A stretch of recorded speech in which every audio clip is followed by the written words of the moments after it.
Yes, sir, certainly, sir. Or should we Yeah. wait for a couple of minutes? People are joining. Yeah. We can As wait. the Yeah. atmosphere is also a little bit different here. Okay, sir. Otherwise, we Okay, can. ma'am. We Okay. can slowly It get is started. 6:33. It is 6:33, madam. In 2 minutes, 6:35, we will start it. Okay, sir. Sure, sir.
Okay. Good evening, ladies and gentlemen. Good evening, Dr. Samir Babu, sir. On behalf of Department of English, Other Indian and Foreign Languages, we welcome you, sir, to this uh, international workshop on research methodology. The Department of English, Indian Other Foreign Languages, it is a part of our School of Applied Sciences and Humanities of Vigyan Foundation for Science Research Institute here. This is VFSTR encourages academics and research activities. Our Department of English, it offers MA English and PhD program, and it is supported by 28 faculty members, out of which 25 are doctoral members. And there are many courses offered by Department of English to the BTech and MBA, BSc and other programs in the university, in addition to the research. The department also offers minor courses like creative writing, introduction to appreciating literature, and other languages in Sanskrit, Hindi, French, German, and Spanish. The department provides for specialized and interdisciplinary research in language, literature, translation studies, and cultural studies also. And there are 37 scholars at present in the department, out of which 5 awarded PhD, doctoral degree, and 7 are under the law of submissions, and rest of them are in the 3rd and 4th stage of their research program. And our VFSTR Vigyan University offers PhD course in language, literature, cultural studies, translation, and comparative literature, in addition to the interest of the research scholar. With this brief introduction of the department, I would like to invite Professor Sharda Madam, Head Department of English, Other Indian and Foreign Languages of this university. I welcome her to give a welcome address to this program, Research Methodology International Workshop. Thank you, Professor Mohanacharyalu. So, on behalf of the Department of English and Other Indian and Foreign Languages from VFSTR, I extend my hearty welcome to all the research participants who are also probably scholars or faculty members in various institutions. As I was telling in the previous sessions also, this workshop was initially envisaged as a workshop for our scholars who are currently doing it as a part of their coursework, the research methodology workshop.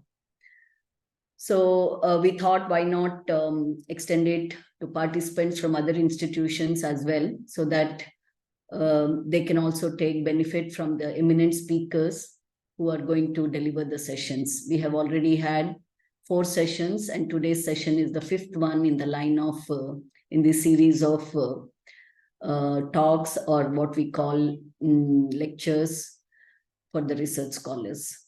So I would like to thank Dr. Samir Babu from Jamia Millia Islamia for accepting our invitation and for showing willingness to share his time and his scholarship with our institution, for willing to guide not only our scholars, but also give his valuable inputs to the research fraternity in general.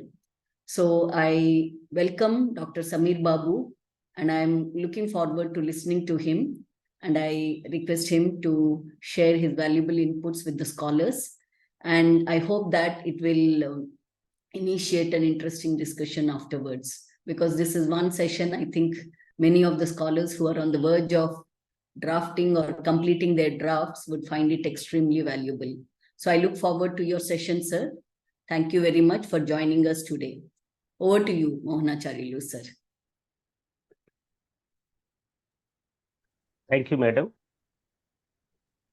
As a part of our Research Methodology International Workshop here, it is the practice of submitting a brief report on topics discussed for the last 4 days. Today, our full-time research scholar, Ms.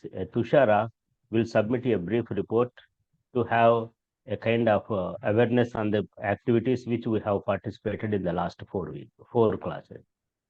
Over to Tushara. Thank you, sir. Good evening, one and all. This is Tushara, a full-time research scholar from the Department of English and Other Indian and Foreign Languages, VFSTR.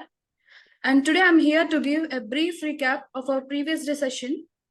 Our day 4 session was deliberated by Professor Anumat Satrasinghe from Open University of Sri Lanka. Her topic was approaches and methodology in ELT, which she started by reiterating the most crucial question of what is research. While multiple people defined it differently, one common point to which everybody agreed was that it was a systematic investigation into a potential problem identified by the researcher. In the successive part of our session, she highlighted certain aspects like learning from one's mistakes and how to avoid them in future. Further, she emphasized on the aspect of planning for research and the importance of narrowing down the problem statement. In this regard, she also mentioned how the problem statement should be contextualized. Moreover, she highlighted the importance of theory in research work and literature review. Overall, she motivated the researchers by proposing them the ways for avoiding certain limiting factors in their study.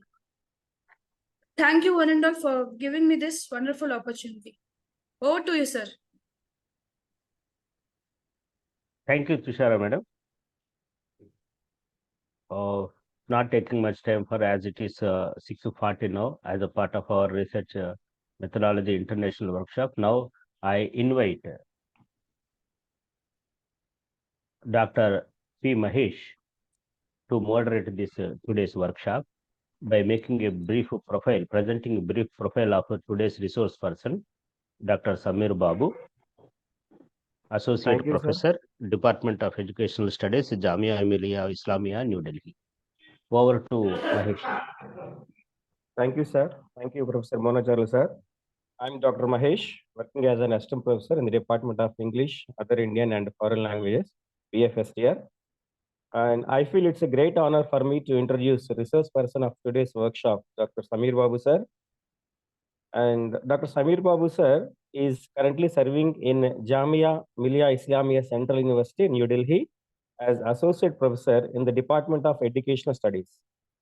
Additionally, he is a visiting professor of UNESCO, Chair for Social Pedagogy, the MGU, Warsaw, Poland. Earlier, he has worked with reputed universities like University of Kerala, Central University of Rajasthan, Aligarh Muslim University, and Delhi University. He has 11 projects to his credit, including ICSSR Impress Major. He is presently also associated with some prestigious universities as a visiting professor of education. He got 4 patents for innovation and got research awards from University of Kerala for the last 3 consecutive years. He has also published 11 tools and 26 authored and edited books. He also offers one complete MOOC on Swayam platform. He also received the Best E-Lecture Award for Best Society for Research International. He is a reviewer for many known journals like British Journal of Educational Psychology and Canadian Journal of Education and Asian Pacific Journal of Humanities and Social Sciences. So this is a brief profile of Dr. Samir Babu sir.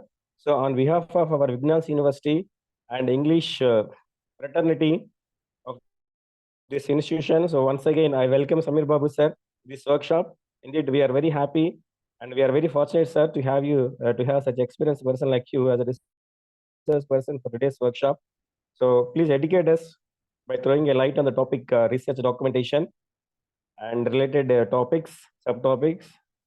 So, and all the participants are enthusiastically waiting to hear your thoughts and from the session, sir.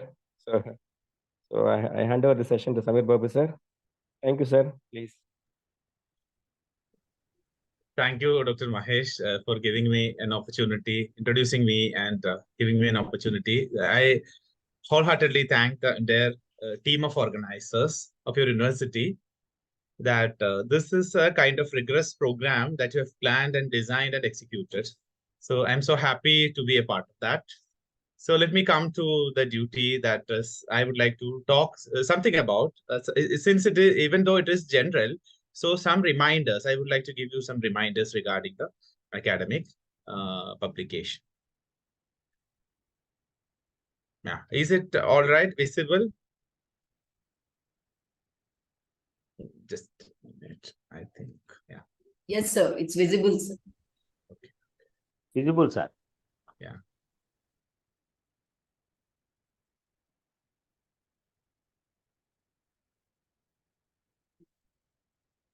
Right. Just a minute.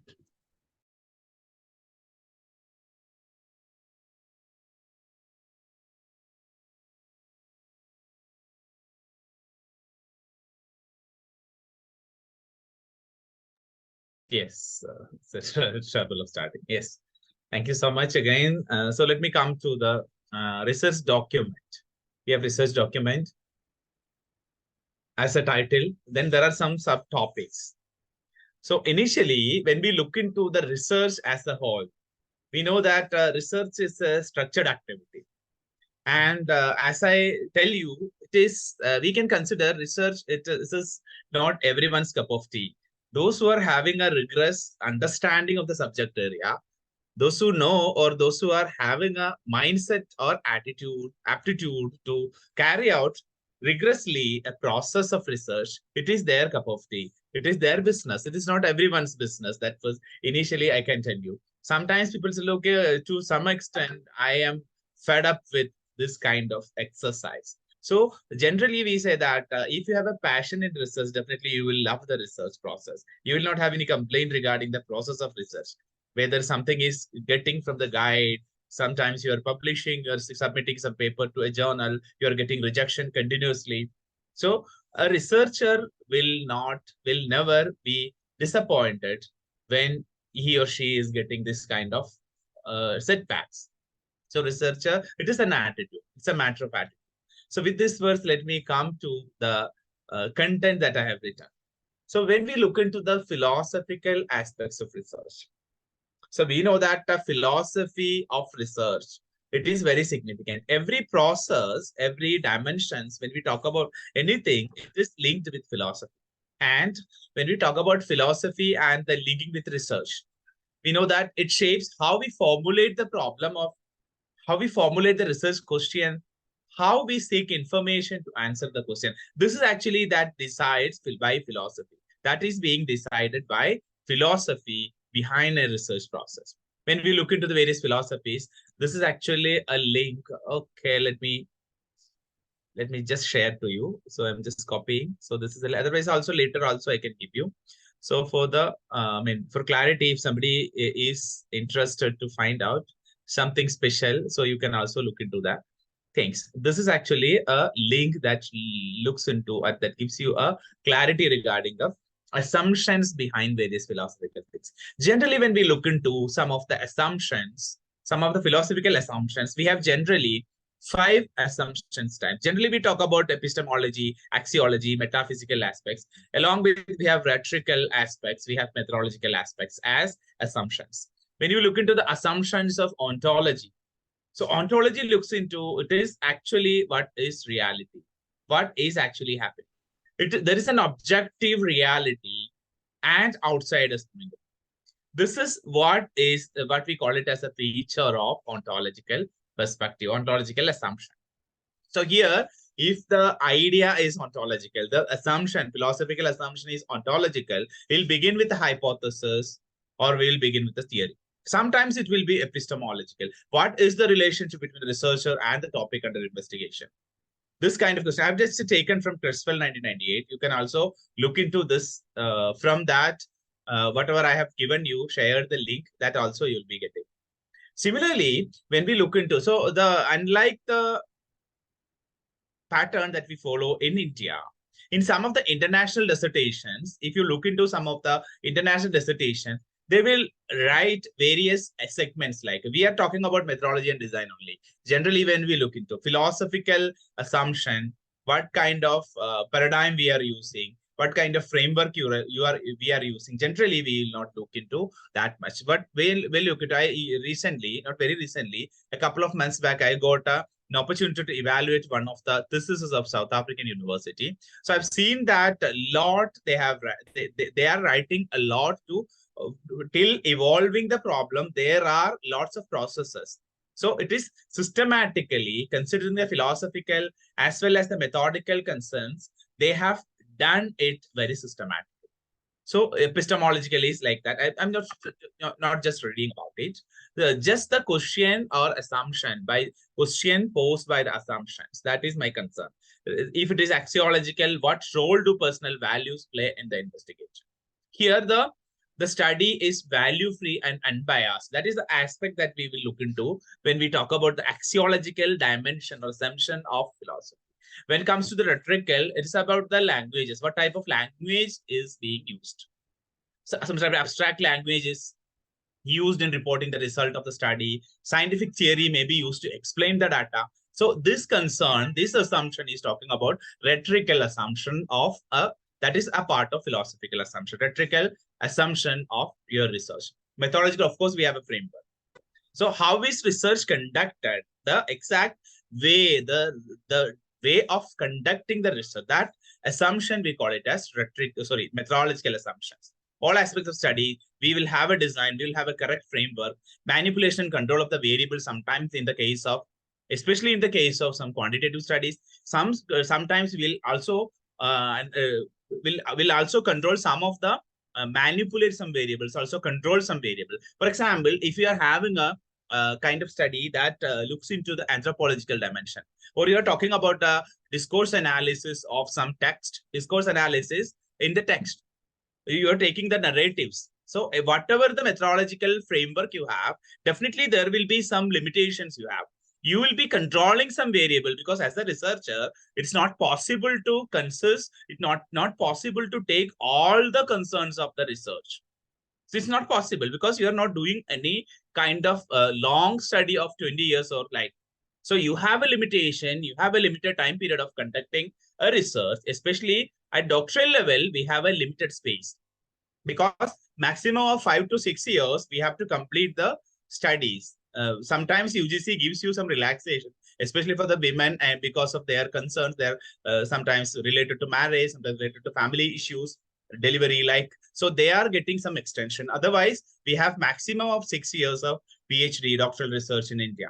So when we come to some of the other universities also, there are strict regulations, even though doctoral degree is flexible in nature, but the duration is somewhat rigid to a maximum of 6 years, because it's to 2.5. So we call it as 18 months, or sorry, 24 plus 6, 30 months or so, or more than that. That is generally we follow in many of the Indian universities. It is also same when we compare it with some of the global standard, universities of global standards. So this is the framework that generally we look into.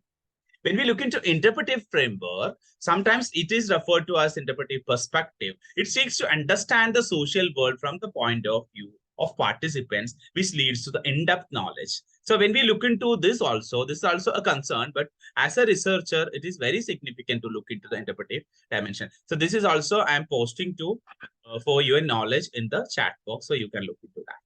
So if you have, you definitely, these are the things that we have to look into very seriously. We have to learn, we have to understand it very seriously, especially when you approach a research initially, because this will give you a real understanding of what the problem you have. Yes, when we are coming to the research focus, that is, we have a research focus. So when we talk about the research in Indian context or in an academic point of view, so we know that research and the research comes, and as a product of the research, we have writing, we have publication. Of course, when we are talking about publication, we have to talk about manuals also. So when we talk about the research focus, so focus of research is in two dimensions in India. One is carried out for as a part of academic degree. That is doctoral degree. PhD is the highest degree that we have. Sometimes people consider PDF as a degree. Actually, PDF is not a degree. We cannot write it as a highest qualification PDF. PDF is not the highest qualification because it is a fellowship only. Even though you got a university fellowship, you got some fellowships from some NGOs, you've got some fellowships from ICSSR, UGC, ICHR, ICAR, whatever it is, ICMR. All these institutions, they have a provision of postdoctoral. This is actually a fellowship, not a degree. So as a highest degree, you may have to go for a doctoral degree. And sometimes you are going for a fellowship. In the fellowship, actually, there is no guarantee, no requirement of submitting a report in the form of a document. That is also specifically we have to mention. Then another kind of degree. So these are the two things that generally look into. Another is as a project, university or school, college teachers, they carry out some research projects as a part of their study. This is also very significant. Research project, submission of the research report as an end of your research. This is also time bounded. Sometimes if you look into the ICSSR, in Indian Council of Social Science Research, they have a general grant for maximum of 2 years. Recently, they notified a grant for 6 months on various programs. So this is 6 months, short-term duration programs. So minor programs, sometimes they will give you a fund for 1 year. So within a year time, you have to submit the report. Sometimes a maximum of 2 years, you will be getting to submit a major report, major research study of maximum of 15 lakh, 10 to 15 lakh is considered as major research projects. So this is another segment. Other than all these limited funded projects, some of the universities and colleges or institutions of eminence, like when we look into the national importance institutions like IITs and IIM, IISER, so they have specific grants for the faculty members to carry out researchers. When you look into the JNU and CDS, Center for Development Studies of JNU, Madras Institute of Development Studies, we have many things we have, like some research-oriented institutions. They have some specific fund for faculty. There is no hard and fast restriction to the faculty that you have to utilize now, you have to utilize in a year, in 2 years. There is no guarantee like that. Then accordingly, the faculty members are coming out with some research projects and research outputs as working papers, short-term papers, some case studies. They carry out with their own funding or institutional funding. This is also another segment of the research. Finally, or ultimately, what we call it as, every research is for getting some weightage in one way or the other. So every human being, every researcher, every teacher, every academician, every faculty member of a university or college, they carry out research either for getting an award, either for getting a degree, or for getting a, what we call it as an academic strung in terms of publication. So we are submitting for publication. So writing matters a lot in research. Publication matters a lot in research. Where to publish, how to publish, what to publish, what are the types of publication. All these are very significant to understand. So these are the concerns for us. And finally, I also would like to mention the manuals of publication. That is also very significant. When we come to now these are the framework that we had. Like I just mentioned some of the basics of research now. Now, significantly, we are coming to each and every segment. Like initially, I have seen that some of the component that you have mentioned to discuss is the problem. What is a problem? We are talking about problem. Sometimes we talk about the title. So what are the concerns related to a research problem? How will you select a research problem? Sometimes people select these days now, all the time, especially in the departments of education, people come and say, okay, I would like to. Today also one of the JRF scholar, she came to me to get her enrolled under my supervision. I just asked her, what is your concern for discussion? Or she told me that I will be happy to do something on AI. This is a general idea. People come up with the general idea. AI, artificial intelligence is one of the idea. I would like to look into how the language learning is happening through artificial intelligence. What is the prospects? What are the challenges of AI, implementation of AI-based platform in the teaching learning scenario of languages? So this is a problem the concerned person has raised. So the problem actually, when we are eliciting something special, so how will you derive a specific problem in the during our study? When we are talking about a problem, how will you finalize a real output of a problem? Real output as a problem. I'm talking about a deriving at or what we call it as evolving a research problem. So here the scene, all of you know that. Still, I would like to mention, because when you look into just a minute. Yeah. When you look into some of the aspects, and just noted. Okay. So when you look into some of the things, so okay, I'm just looking into whether I can write it. Yeah, it's all right. Okay.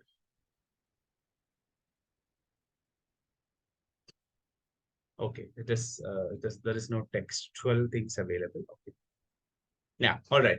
So when you look into some of the aspects of the problem, so how do we identify a research problem? There are 2-3 things related to identification of problem. One of the thing is that from your own felt need experiences.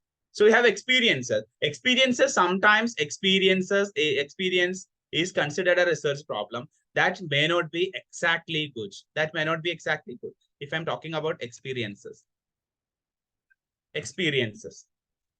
So experiences in the stand, you should have proper experiences, sufficient experiences. So all of you, if you are a master students, you say that it is my experiences. So that may not be apt to do a research. So experiences should be a detailed experiences, reflective experiences from your side. Let me come to in detail when I list out some of the other things. So the other issue is from the suggestion of people. It is also very significant. Somebody suggested, okay, this is one of the good area, one of the best area that recently it is an emerging area. So you can focus on that. Next one is, it is a studied research problem. So this should be always, I prefer to tell you, whether you have an experience, whether you have some suggestions, still you go for a studied problem. Studied problem, that is from the related studies, from the advanced related studies, you can look into identify some of the problem. That is what is the best way of deriving at a solution at a problem. Here, what is the requirement? Some people are not having an understanding of why I'm talking about this. Some people are not having an understanding of why the person is talking about like this. So my concern is that when we talk about a specific area, when we talk about a specific study related to a specific problem, here it comes the review and its systematic nature. If you're talking about review and its systematic nature, this is actually what required. And most of the time, our scholars, our faculty members, many of us, we are not doing a systematic review. Sometimes people started asking, how many reviews required for my research? It's a blunder question like that. If you're writing a review, it should not be numbered like anything. You cannot number a review. How many reviews I can write? It should be systematically arranged. If you're talking about language proficiency, or you're talking about some intervention studies for improving the language of a specific community, you're talking about you are working on some specific multinational companies and their receptionists. So how to improve a multinational companies So they have various branches across India. So you have been assigned with the duty of carrying out a research and implementing the strategy to improve their skill of communication and interpersonal nature. So here you have to identify the strategy that is actually happening. So here what you can do is you can just go through the available strategy. So here you have to go for you are going for available strategies. Of course, you are going for you are looking for available strategies. So the available strategies, available studies, how will you do? Look into correct databases. You should go to correct databases. Sometimes students are not aware about the databases that is available. What are the general databases we have? What are the general databases we have? Okay, Scopus is the best database we have. Web of Science is another database we have. So why we are calling this as Google Scholar is also there, even though it is not considered as the perfect or one of the official thing, still it is also a database. Scopus, Web of Science, Google Scholar. These are the databases that we can depend on to identify. Why? Because Scopus and Web of Science are the platform where almost all of the standard journals, standard in the sense, or those journals are having minimum standards and quality, they are listed in these databases. That is why I suggest you to go through Scopus and Web of Science. Then you decide what level, what year I am taking. So for example, if I am carrying out a study now, so 2015 to 2023, this is my range of my review. It's not about number. It is not about 50. It is not about 60. It is not about 100. It is about the range 2015 to 23. How many studies are carried out? For example, you got 150 studies. So summary of 150 studies is like anything, it will be a very big research report for you, because the chapter 2 or whatever, wherever you are writing the review, it will be a very big document. So it is not required to go for 150. So you can again reduce whether it is significant from 2015 to 2023. So you can reduce, okay, I'm just going to 2018 to 2023, only the 5 years. Then I got a 46 number 46 is like, okay, it's well and good. 46 reviews regarding the strategies related to English language or the communication strategy development. So this is an ideal, but this way we have to look into. So what is the requirement? All the students should be get a strong awareness regarding how to use the databases. What is the Boolean searches? How to search the studies? How to minimize the number? How to delimit the studies? Sometimes you can look into the delimitation in terms of geographical area. Year-wise delimitation is possible. Subject-wise delimitation is possible. Country-wise delimitation is possible. Citation-wise delimitation is also possible. Most cited articles only I am going to write as my review. So there should be some conditions. How you have taken your reviews, there should be some conditions. So while going through, now I'm again coming to the problem. While going through the literature, suppose you have a specific experiences. So experience all the time, we may not have correct experiences. Based on my limited experiences, I have seen that there is a possibility of carrying out a study. For example, I am talking about artificial intelligence in foreign language training or language teaching, whatever it is. So this is my area. From my experience, I've seen that, okay, artificial intelligence and related tools are mushrooming like anything. So it has its own impact on education and the interpersonal relationship. So whether the tools are significant in language, this is my concern. Now, once I got an experience, once I got some suggestion from somebody, now I'm going to study whether this is a significant area for me. Then I'm going to look into the databases, whether the journal articles are plenty available in this area, whether I have some abstracts, whether I have some set of abstracts available, whether I have some thesis gallery available. So everywhere you are searching and finding out and limiting your studies, going through the studies, you will be refreshing, and accordingly, it will be helping you to continue. This will help you to continue. This is what I would like to mention. Now you are finalizing. While going through the studies, you will get some stuck in terms of, if you are going to the studies, what will you get? You will be get a trend. So review is very significant. In any study, the most significant aspect is the previous study. Previous studies are most significant. So you will get a trend of the study, trend of analysis, trend of the study, trend of analysis, how to write your objectives, how to structure a research question. This is also you are getting idea from a study, from a previous study. This is also you're getting. Trend of analysis trend you will getting. What kind of software people generally use? If it is qualitative analysis, these days we use Atlas TI, we use sometimes, Atlas T we use, sometimes we go for NVivo.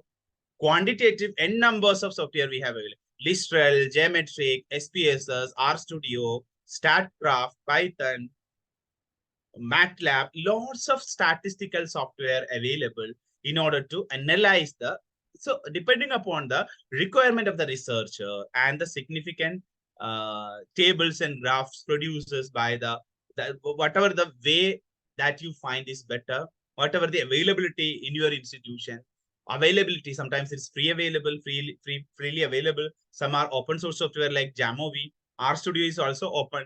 So all these kind of things you can decide according to the requirement. So all these structured information you will be getting through various studies. Similarly, the method and design of studies, we have seen some of the researchers. We are talking about the quantitative research like correlational research, we have descriptive research, normative survey, descriptive survey we have experimental studies of various nature, experimental families we have, various experimental family designs you must be knowing. What are the families of experimental design? We have pre-experimental design. It's a family of designs. We have quasi-experimental design family.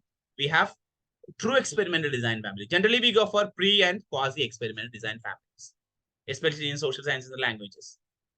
So that trend, some of the trends in designs are available. Some recent developments happening in design. Some recent developments are happening in the selection of the sample. Sampling is new methods are there. We know the basic sampling like systematic sampling, simple random sampling, stratified random sampling, cluster sampling, multi-stage cluster sampling. Similarly, in the non-random category, we have convenience sampling, purposive sampling, judgmental sampling, quota sampling, snowball sampling. All these are some of the available research statistical sampling designs. There are some new emerging trends. Area sampling is the lots of sampling designs are also emerged. So all these information you will get if you go through some of the recent developments and studies. So that is why we are writing the recent developments through review of related literature. So review will give you from all these, you can think, okay, my concern related to AI and language training. Now I got lots of information regarding the trends, objectives, writing, analysis, software design, what group they generally look into in their study. All these information I'm getting. Now I am restructuring this. We'll call it as rescheduling and redefining the problem. We are redefining the problem. Sorry, we are redefining the problem. Redefining. So earlier you have selected a problem. Now from all these exercises, you are redefining. All these are related to a selection of the problem. When you talk about the selection of the problem, what is the other concern? What should be the, it should be practical. Every problem should be practical. Practical problem it should be innovative. Of course, research is innovative. We are talking about new things. So it should be innovative in nature. Research should be novel. Research should be practical. It should be feasible. It should address some of the significant questions. Address or answer significant questions. These are the things that is very specific when you look into a problem. These are the concerns we can talk about research problem. So this is very significant thing when you look into the problem.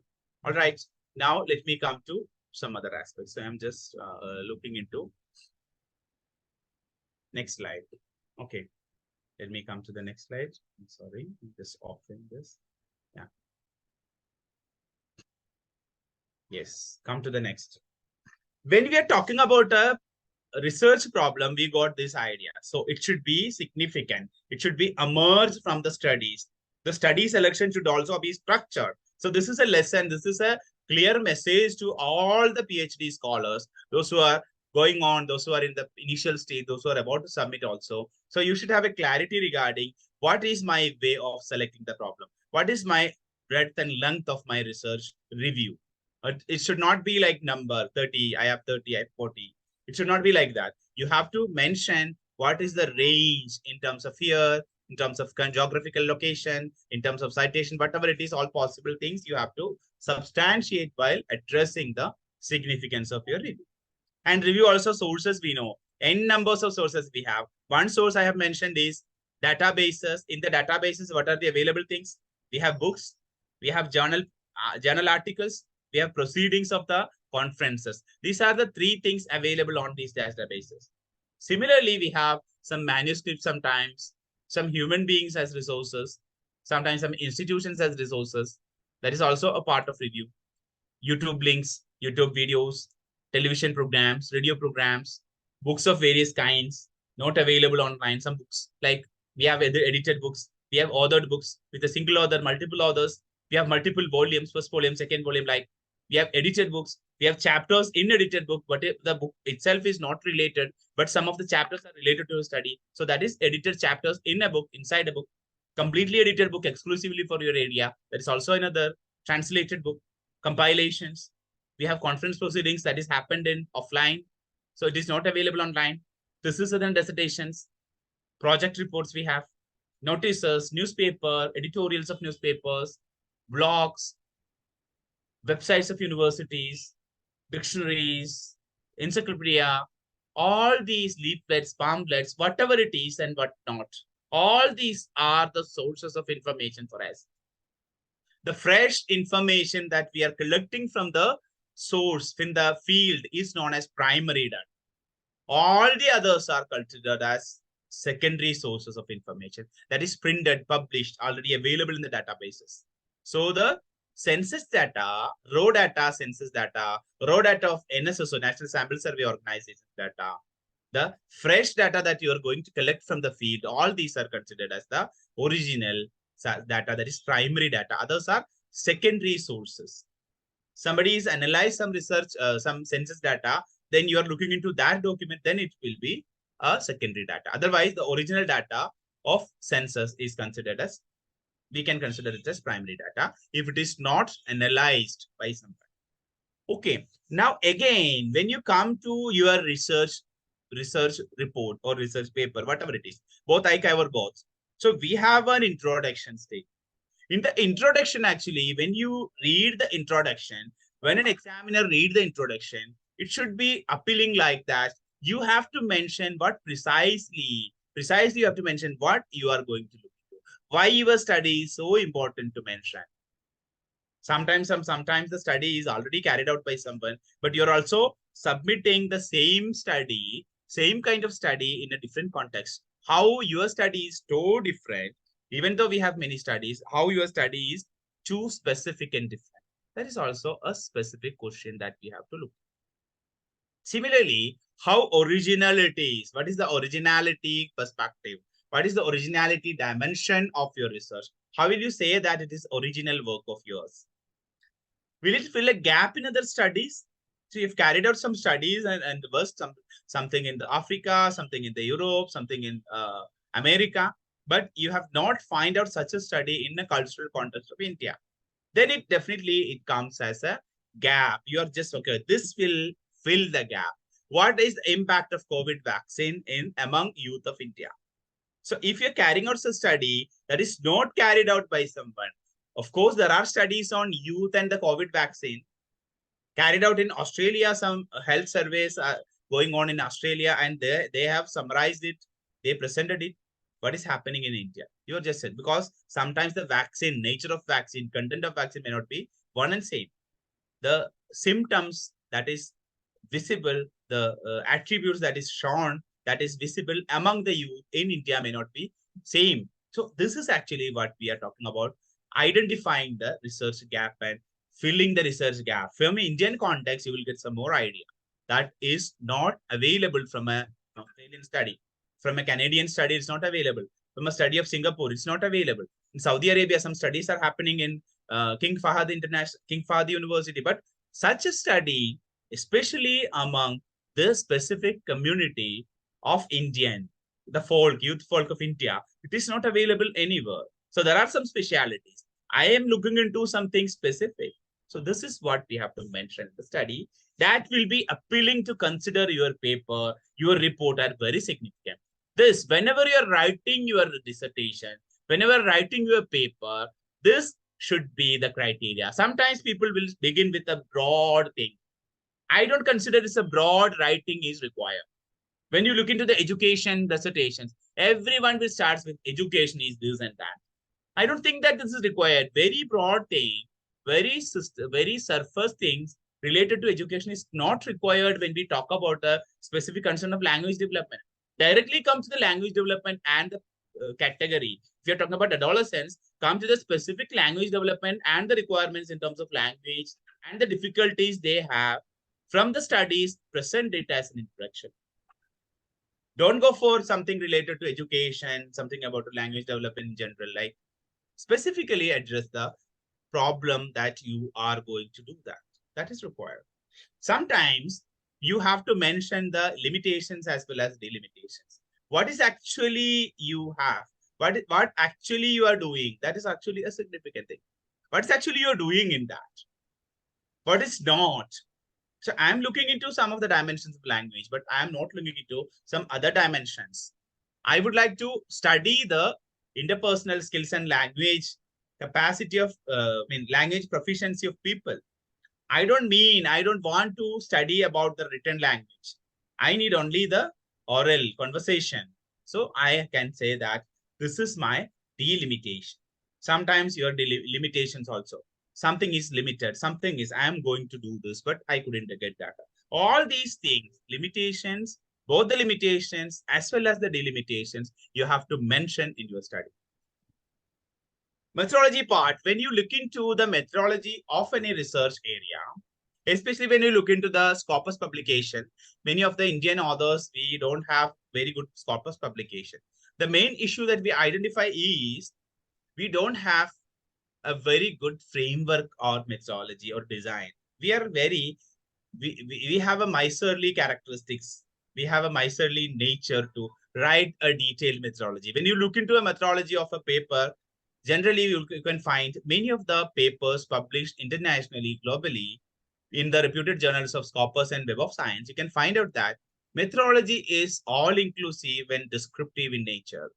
Instead of when we look into some of the studies of psychology, education, and social work, I say, for example, some of the examples I mention.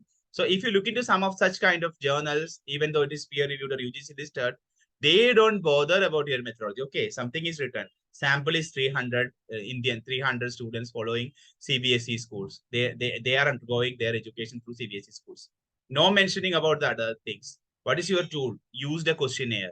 What questionnaire? How many questions are there? What is its validity? What is its reliability? Who has developed the questions? Whether it is validated properly, whether opinion of the experts are taken or not. All these generally we are not mentioning in some of the Indian studies, many of the Indian studies. You don't have a very specific framework for selection. You submitted. If it's have an overall quality, it will be in. Otherwise, if it is not have a quality, you can say that it's in queue. We are putting in queue.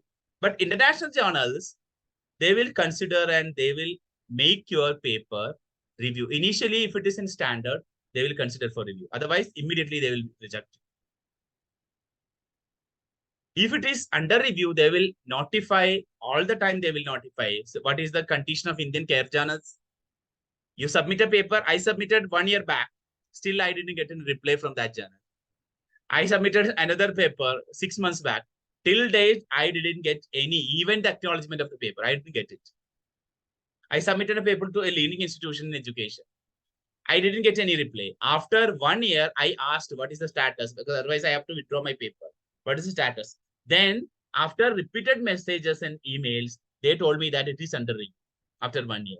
So international journals and the reputed journals, those we call it as a very quality and standard concerns, they will give you reply as and when you demand. If you need a reply now, you can ask, raise a query. What is my status?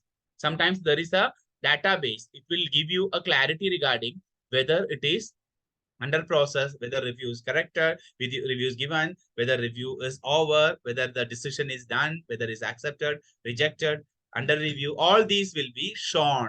But unfortunately, many of them, I'm not generalizing anything. Many of our journals, especially in the careless, we don't have that kind of things. So this unfortunate that we don't have a very perfect system.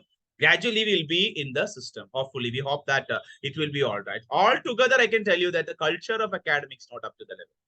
I'm not talking about exclusion. I'm talking about inclusion. I'm also included in that. I'm also having that category. I'm also in that category. I'm also a part and parcel of the system. And now, when you look into the methodology, you have to mention what kind of method or research design you're using. It's very significant. What kind of research you're using? What kind of methodology you are using?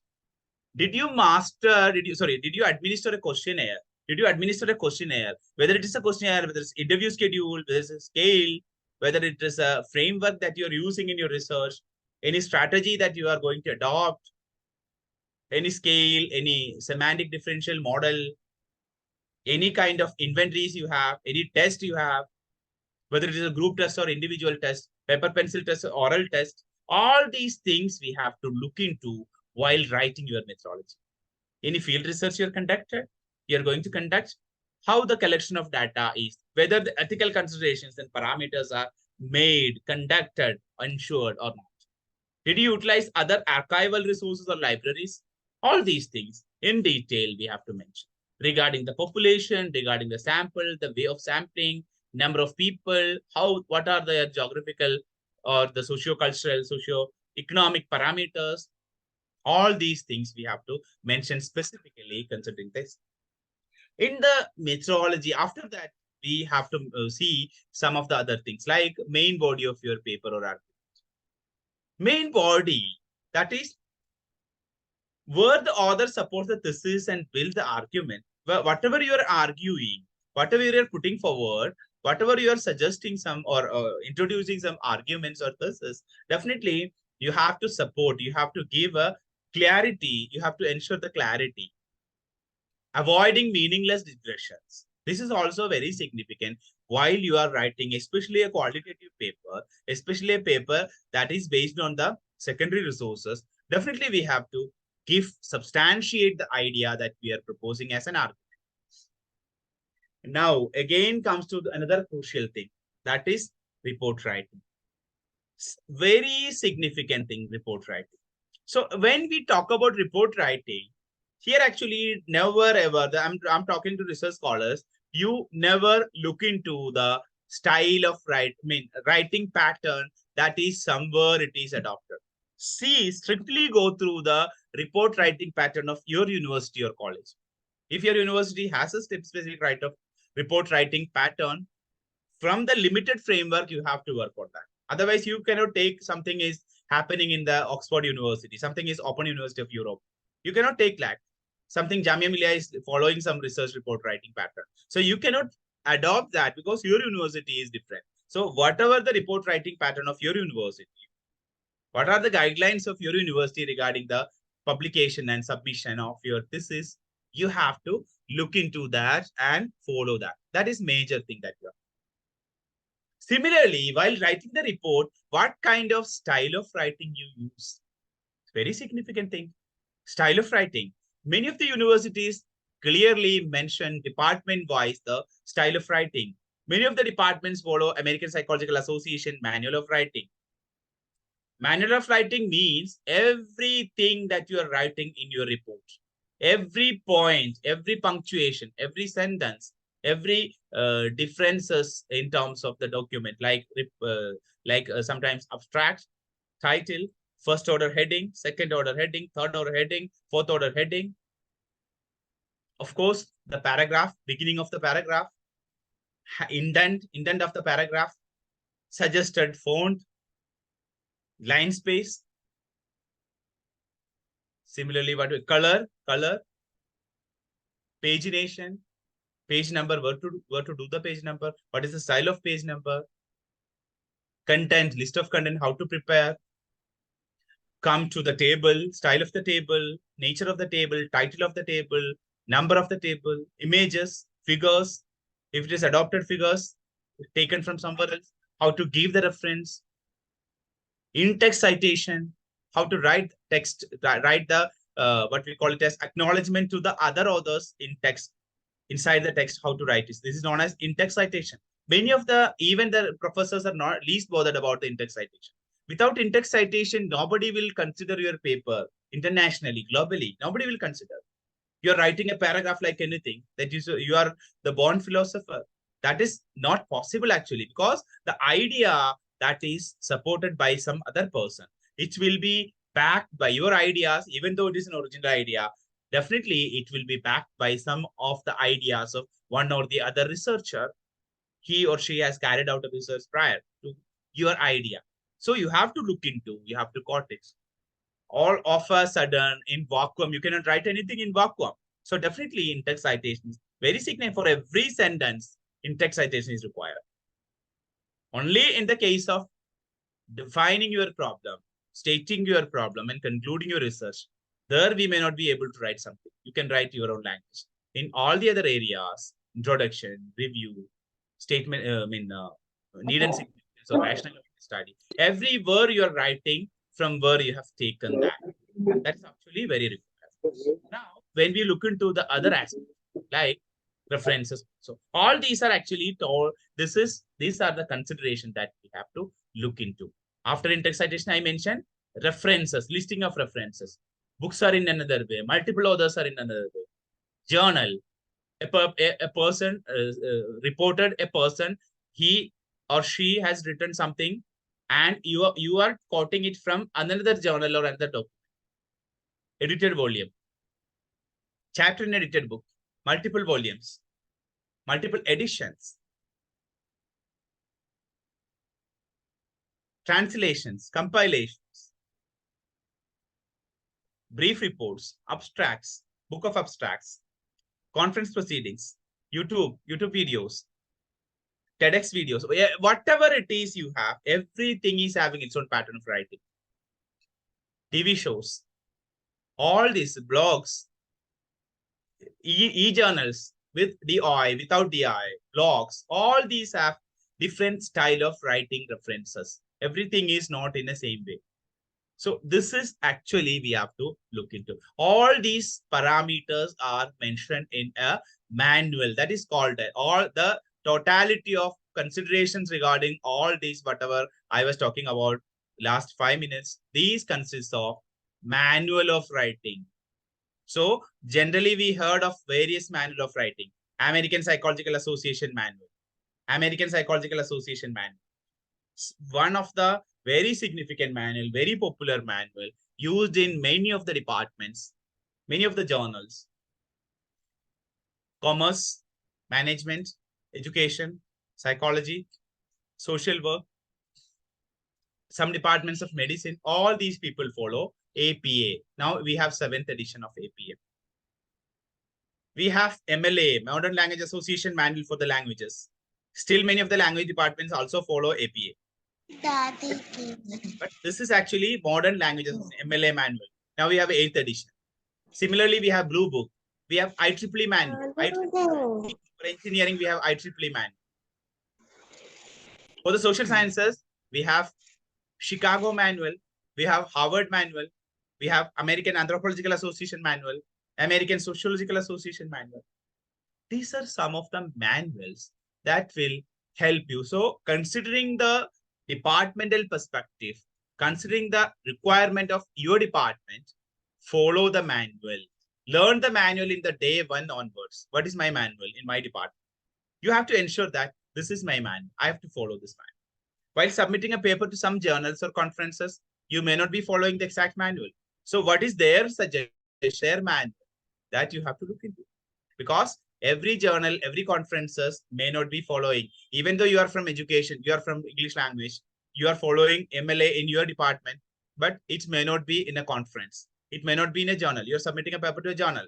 Your paper is written in MLA, but the journal demands APA. So you have to convert it. This is a requirement. So this is actually very strictly we have to follow. When we are summarizing,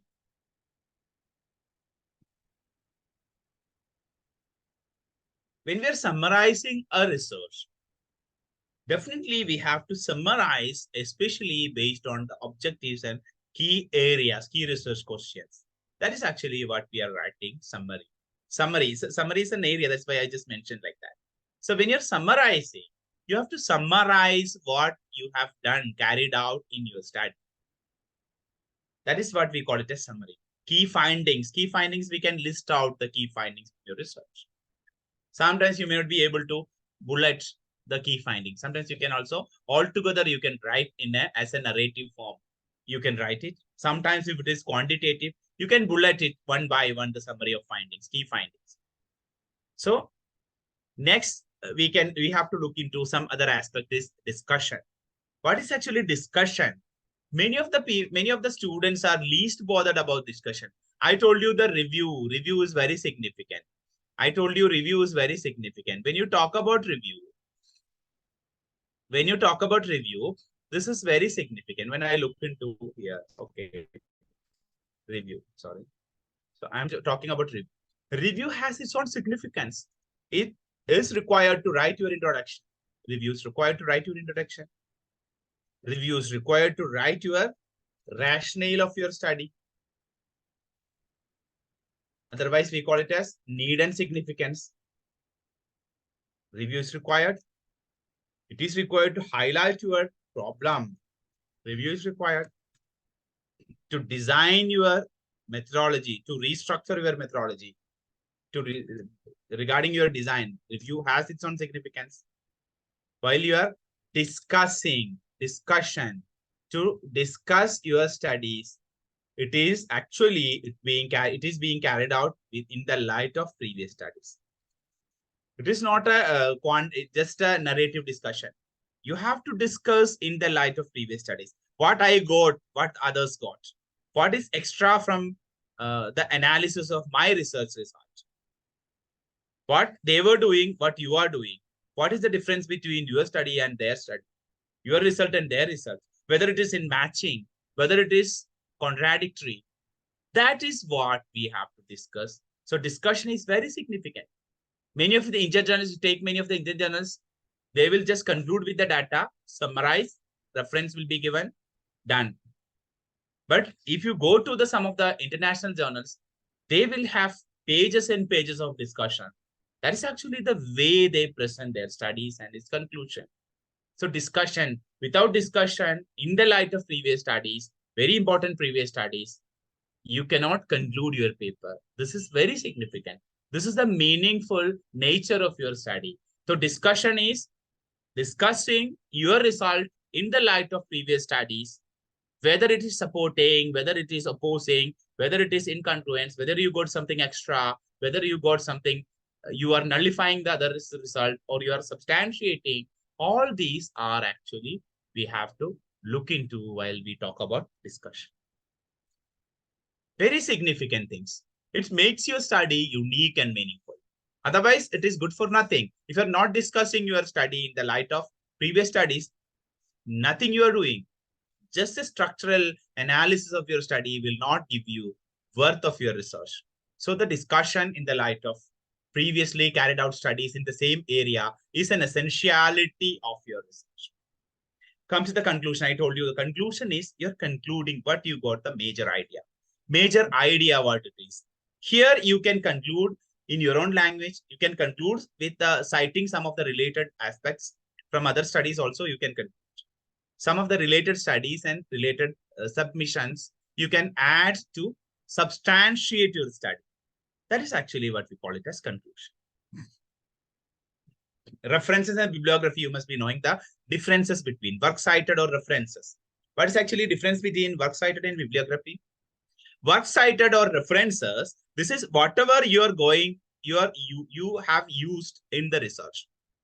From the page 1 onwards, introduction, till the suggestion for future research or even appendices, whatever you have used, all the citations you have cited inside, because whatever you have used, definitely you have to cite in the thesis, in the reports, in the paper, wherever it is. If it is a paper, whatever you have used for that, everything you will cite in text citation will be there. So all the in-text citation works will be listed as references. That is actually references. So if Babu M is inside your in-text, definitely Babu M should be reflected. It should reflect in the list of references. Krishna Kumar. So Kumar, you're writing Kumar 2023 in text. So definitely Kumar 2023 should be there in the list of references. Varghese Anthony 2020. Anthony 2020, if it is visible in the list of references, definitely it should be there somewhere in the document if you are talking about references. What about bibliography? Bibliography is, it is actually a suggestion for others. It is a help for other researchers to identify the relevant document. All the related document you can put as reference. It's a long list of reading related to the topic. You are talking about language proficiency. So you have looked into something that you are mentioned as references, but in the bibliography, you can write anything related to that. Sometimes a paper you have read, but in the references of that paper you have not looked into, that also you can add as bibliography, because it is related document of a specific area, specific variable, that we call it as bibliography. So bibliography is also very simple. Now, another area that we have is suggestion for further research. Suggestion for further research. So when you are writing the suggestion for further research, it should not be like, I just oppose whatever we write sometime. This can be carried out. Suppose you are talking about the critical analysis of the play of William Shakespeare. So sometimes people write, okay, such a study can be carried out with Bernard Shaw also. It can be Kamala Surya, some of the studies of Kamala Surya also we can analyze. Some of the ONV in Kerala, that is also we can study. Some of the things of Manishankar Iyer, we can do that. This is actually not exactly the suggestion for further research. From the limitation of your research, what innovation you can, what spark you can give to the new researchers. That anyone can, na? If you're carrying out a research in Tamil Nadu context or Andhra context, that can be carried out in Kerala, that can be carried out in Delhi, that can be carried out in West Bengal. There is no need of your suggestion. It is understood. If I have 10 rupees and you say that there are a chocolate of Kit Kat, another chocolate of 5-star is also available, Munch is available, Dairy Milk is available. So all of these are having 10 rupees. So I can purchase anything. So no need of stating that, because I have 10 rupees. That means I can purchase anything worth of 10 rupees. Like that, when you are proposing something new, it should be new, not simply mentioning for the sake. I've suggested, I have carried out in this country. You can also carry out in other states. I have carried out among higher secondary schools. So you can go to the primary school students or college. This is not the way of suggestion. So suggestion should be very specific. Suggestion should be very significant. Okay, this is what I would like to mention. That is what I would like to mention. Suggestion for the further research should be innovative threads that the other researchers, those who have interest in the same work that you have done, they will get some spark. Okay, I'm also going to work in the same area. So what I can do? That should be the, no, you should note down these things. Otherwise, for the sake of writing something, never go for writing. Yes. Now, yes. I'm just closing this and coming to another slide. Okay. Yeah. Before going to that, now my concern is I have done some of the aspects. Now I'm just coming to the website. Just coming to the website from which, okay, this is very significant. You look into the document. I am just sharing. PPT I'll also share. Don't worry about it. I'll share this document. Whenever I talk about APA, this is a very minimum requirement of you. In APA, when you talk about the writing style, there are 4 styles of writing. That is, 2 writing style are direct quotation is there. Paraphrasing. These are the 2 styles that we have. Direct quotation. I've just posted in the chat box. You can look. Direct quotation and paraphrasing. Direct quotation as per APA. We are talking about APA. So this is a document of 6 pages. It will give you a crux of how to write APA. APA is a big document. You can purchase it. If you're a research scholar with funding, definitely you have to purchase one document. I'm not talking about APA. If you need MLA, definitely you can go for MLA. Either you just go through the platform like this on regular basis to get an understanding regarding. Direct quotation is as such you are using. See, if I'm talking about SENDAC, SENDAC 2015 contended that imagination is crucial. So he has mentioned it. So I have to mention as such. So I'm writing in inverted comma. Within bracket, I have to write the page number. It is SENDAC 2015. It is narrative citation. In narrative citation, the name of the authors will be outside the bracket. Only the year will be in the bracket. If you are writing the page number, that also coming under bracket. This is the narrative citation.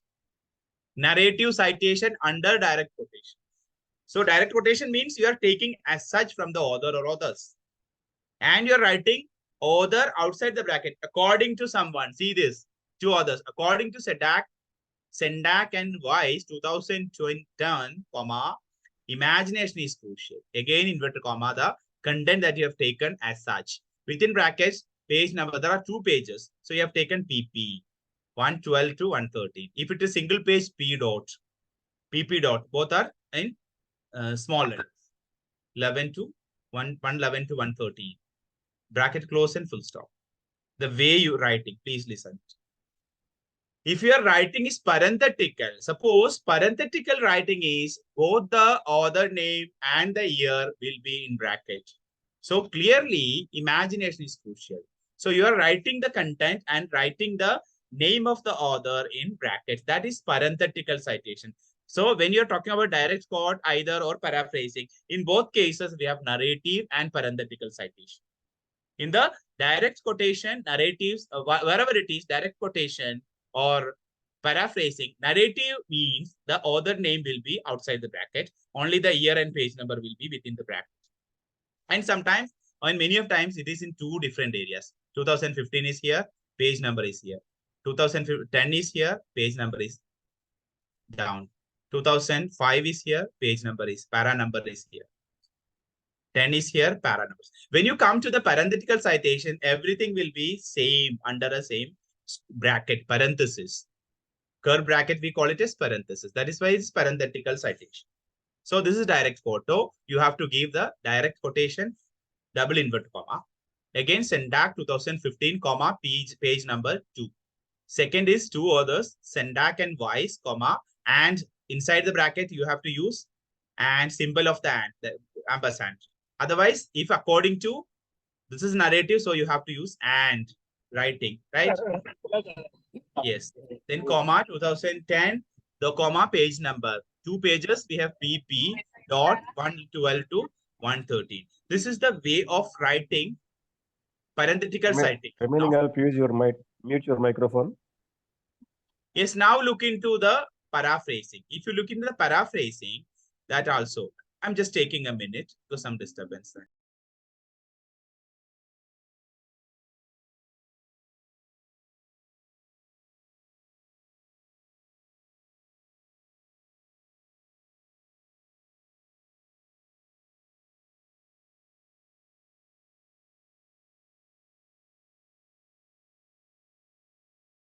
All the other participants are requested to mute your microphone while the session is going on.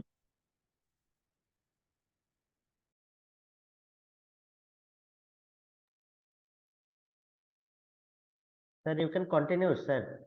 Samir Babu, sir. Samir Babu, sir, please continue. No, sir is taking a glass of water. Okay, okay.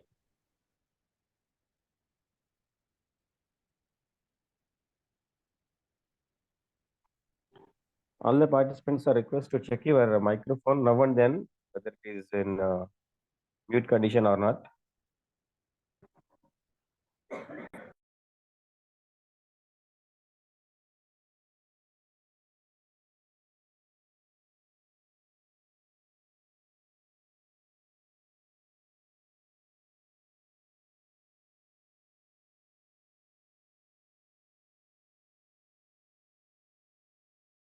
Samir, sir, your mic is mute.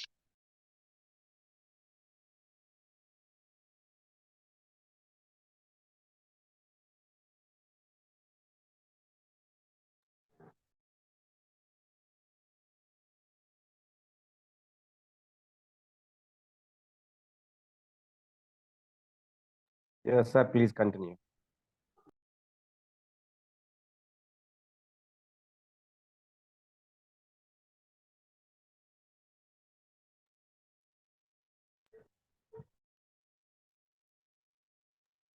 Sir, we can see you, sir, Yes, but yes, you are not audible. yeah, Yeah.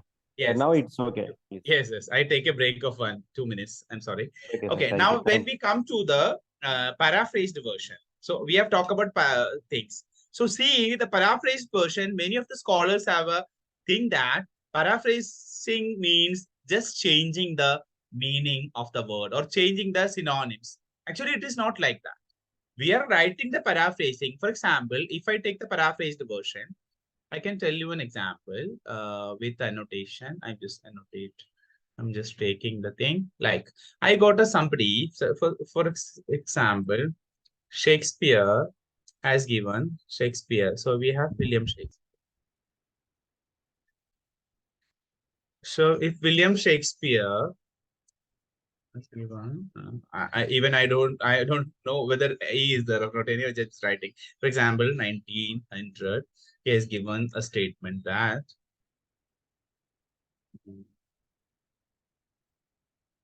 human life is full of magical idea. So just I'm just saying whatever I came to my mind. I'm sorry that I'm just quoting William Shakespeare. This is just for things. Okay, I've just taken a line. Okay, this is a okay. This is what I have just written. So here he we have seen that his idea. So human is a magical idea. So yes, I'm just changing the color. Okay. Now, if I quote it exactly, I have to quote like that only. If I'm paraphrasing, so I'm just Shakespeare. Second name I'm just taking Shakespeare 1900 carried out, or Shakespeare mentioned that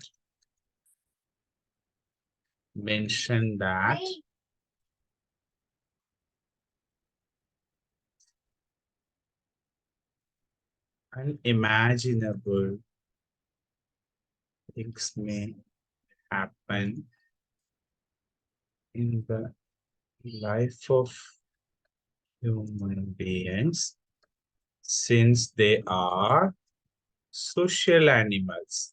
I'm writing in the context. I don't know in what context he has written like that. So seeing that I'm writing something different, but in one way or the other, small ideas, the idea of whatever I have is related to the William Shakespeare. In that, I'm just writing. So this is the way of paraphrasing. I'm sorry that I have just quoted some of the very significant author.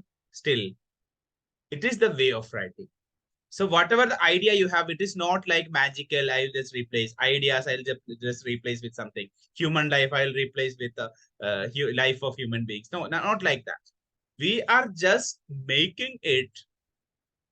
We are just making it sometimes more complex or sometimes more simple. Put your ideas, borrow the ideas of some other persons, make it more meaningful in your own way. So this is what we call it as paraphrasing. This is the way of paraphrasing. Okay, not like simply changing it. The paraphrasing also, we have narrative and the parenthetical. So here, if it is paraphrase, there is no need of writing page number, of course, because if you look into the page number, you will not get to the idea. That is why there is no meaning in writing the page number of the paraphrased ideas. These are the two things, and two into two we have direct quotation, paraphrased, direct quotation, paraphrased. Direct quotation we have narrative and parenthetical. Paraphrase we have narrative and parenthetical. These are the four ways of writing in text. Whatever we are writing inside the text that we are talking about. Now, when we look into the page number, how to write the page number, how to write the multiple authors, group of authors, all these things, basic things are written here.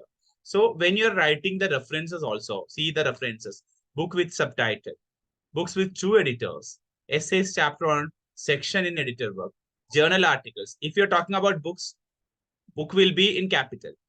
Sorry, book will be in italics. See the book. This is book. Only the first letter of the title will be italics.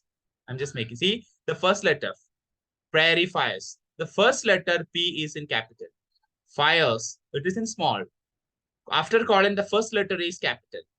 American, because it's a geographical region. So American, A is capital. All others are small. Laura equals small. This is a specific name. So we are writing it in bold, I mean capitals. Otherwise, small. See the birth order and personality. Only B is in capital, order, O, personality, P, all in small. This is the book will be italicized. When we look into the journal, the title will not be in italics. If you look into the journal, what is the journal? Okay. Yeah, journal article. See, the title is normal. Title is normal. But the title of the journal is in italics. See, the title of journal is in italics. Title of the journal, all the first words, first letters of all the words will be italics. A, wizard, officer, an article, so it will know. Earth, C. Extrapolation, E. Earth, C. E. Wizard, W. So all the first letters of all the words except the articles will be in bold, in capitals. I'm sorry, in capitals. Then the volume will be in italics, but number or issue number will be in regular in parentheses. See the complexities we have, but once you learn it, it will be very easy. Sometimes people will, many people will commit a mistake that either they will keep the 27 and 4 both in regular or both in italics. Actually, 27 this is a volume number. That should be in italics. 4 is an issue number and the bracket. That will be in regular, not in italics. This is the complications. This is the thing. Actually, now when you look into each one as an example, definitely it will be very easy. Earlier in 6th edition of APA, we were using retrieved from. Now we are not using retrieved from. We are just using the link, DOI or link we are giving. This is the basic idea that you have to look into. So this journal, this I've already shared with you. Please look into some, whatever you follow. Some of the documents, especially Google, when you Google it, make sure that it is authentic. Some articles, some documents will have some issues. So make sure that it is authentic. Some universities, they will give you authentic document. Some of the website of the American Psychological Association document itself, it will be authentic. Some blogs and all, you may not be depending on that. Okay, look into authenticize what is the authentic, because we know that it is a 21st century. I'm just closing that up. Now coming to the journals. I'm just coming to the end. We'll have a discussion time of 10-20 minutes. So see, the when you look into the journal, when you look into the journal, though this is a journal, language teaching and research. When you submit a paper to a research journal, the consideration is that I'm just looking into some of the aspects that will be very worth enough to share. The thing is that first you look into whether the journal is fit for you. How will you look into? How will you look into whether this journal is looking to fit for you? Aim and scope. Aim and scope of every journal. I am talking about aim and scope of this journal, language teaching research. When I look into another journal here, this is Language and Literature, International Journal of Stylistics. So when you look into the journal and its scope, see the scope of the journal, whether your article is a fit for this journal or not. So it will explain you. So I've given some 3 journals. This is a journal of Sage publication. This is a journal of Taylor and Francis, English studies. So if you look into the submission, if you look into the scope of the journal, it will give you an idea regarding aims and scope. See, aims and scope is given in the forefront. So this will give you an idea of whether the article is, whether the journal is fit for your article. Got it? This is the first criteria that you have to follow. I will select a journal from the Scopus or Web of Science. If you look into the Scopus, when I select the Scopus, you can go to the scopus.com. The Scopus will give you the journal listing, all the journals. So this is a Scopus. You can check the Scopus. Source search, you can search the source search. When you search the journals, the subject area, you can search the subject area. Subject area you can search. Okay, English. If I'm writing English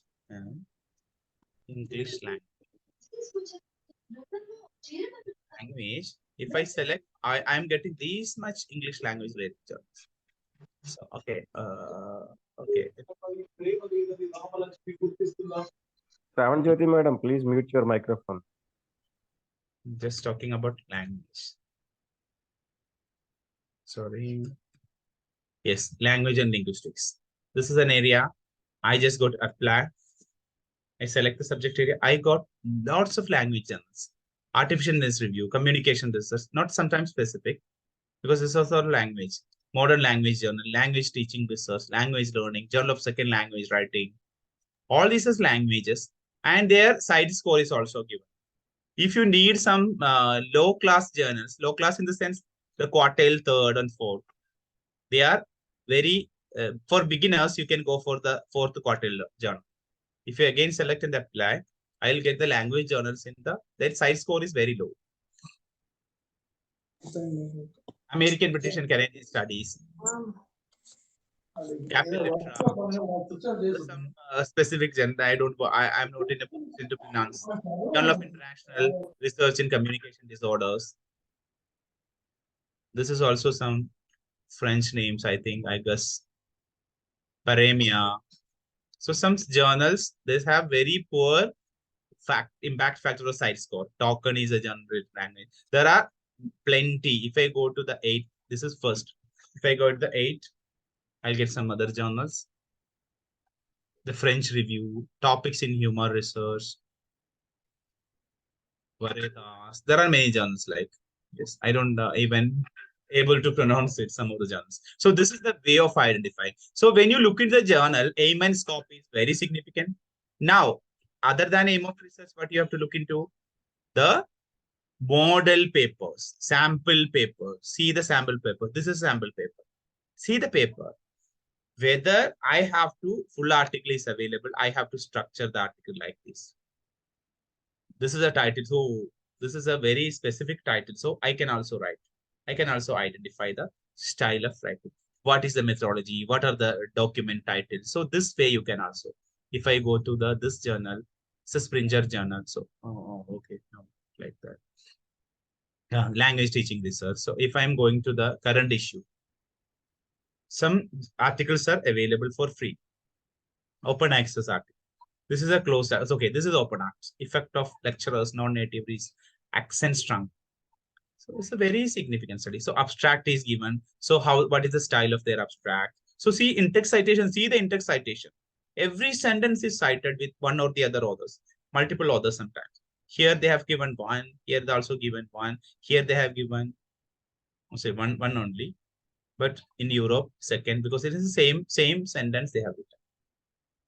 Sometimes they will be multiple. So everywhere it is runs. After introduction, what is the next? See, what is the style? I'm looking into the style of things. Style of method. Method is the next thing. Material is another thing. So if you are talking about the design, you are talking about methodology, but this is in your thesis, the project, but it will not. This will not be suitable for the journal.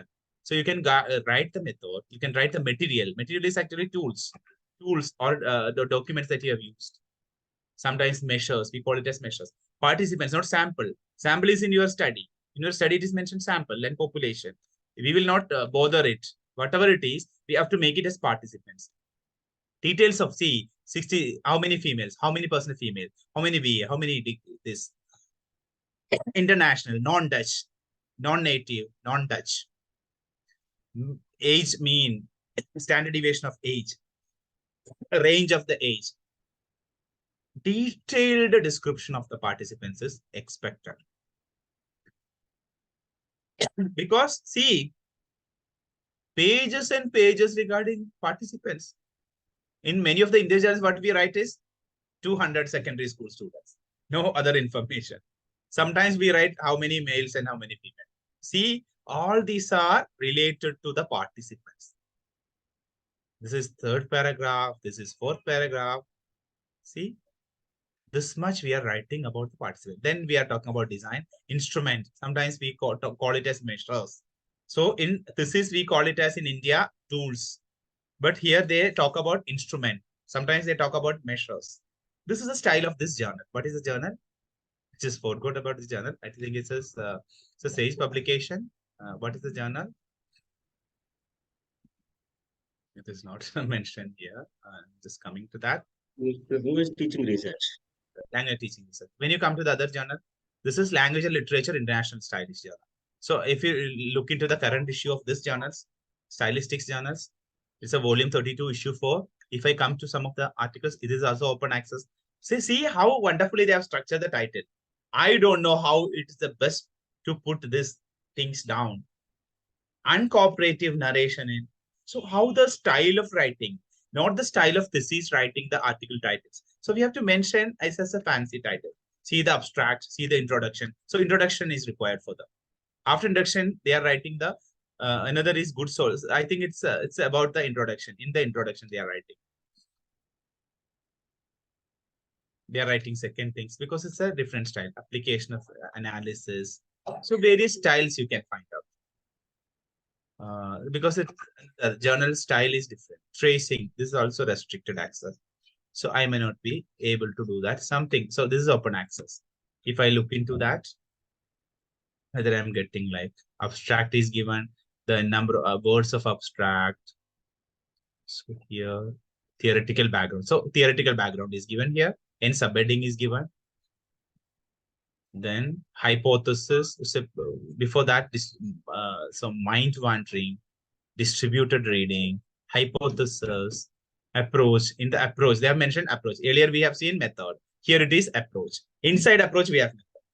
So it depends upon the journal. So journal has its own. When I come to the third journal again, when I come to the journal, I don't have anything. So I'm coming to the journal home. Again, I'll get the recent journal. Okay. So this is like that. You can just look into. I'm just going sometime something is happening. Now, another thing you have to look into is that now after reading the scope and aims and scope of the journal, area of the journal, reading some sample papers, now you can submit it. While you submit, you will get a guidelines for the authors. If you go to the of the journal, this is the journal. So when you go to the see the submission guideline. See, every journal will have a submission guideline. What method they are using, what style they are using, how to write, how to structure. So things will be like that. Editorial policy. See, aims and scope, article type. Some articles they may not be accepted. If you're writing a case study, but you're submitting a good article, so wonderfully I've done it. Everything is perfect. No plagiarism. Things are very good. I've written it in a proper language. No errors, no plagiarism. Things are wonderful. Very good article. Wonderful idea. Wonderful results. Still, they may not be accepting because it is not in the purview of their research. They will not consider the case study. That is also possible. So whenever you're submitting all these things, you have to have a clarity. That is my concern. So peer review policy, authorship, acknowledgement, funding, declaration of conflict of interest, everything is required. Authorship. If you are multiple authors, you have to write who are the authors, acknowledgements. So we are talking about authorship. Authorship. All parties who have made a substantive contribution to the article should listed as authors. Principal authorship, authorship order, other publication credits should be based on the relative scientific or professional contribution. They'll ask you, what is your thing? See, mentioned here, some people in India, they started writing. Please note that AI chatbots, for example, ChatGPT, should not be listed as authors. Sometimes, recently we have seen some studies that they give authorship to ChatGPT since they have taken from ChatGPT. That is also now these days they have also come up with that. Sometimes because you are relying upon ChatGPT, some journals have started publishing articles with the ChatGPT as a co-author. This is also we have seen in some journals. There was some news regarding that also. Because you're not contributing. Contribution is from ChatGPT. Even though idea is yours, ChatGPT is supporting. So you are the first author, ChatGPT is the second author. That is also a way in some journals they started publishing. Now every journal has come up with this. Okay, please note that chatbots like ChatGPT should not be listed as authors. Some things, acknowledgement you have to give, third-party submission, everything regarding funding, regarding conflict of interest. So they have a gateway regarding conflict of interest with requirement. So all these we have to look into while submitting a paper. Now again come to the thing, like finally, when you look into a study to submit, these are some of the reminders, like don't misrepresent yourself. Be honest to your readers.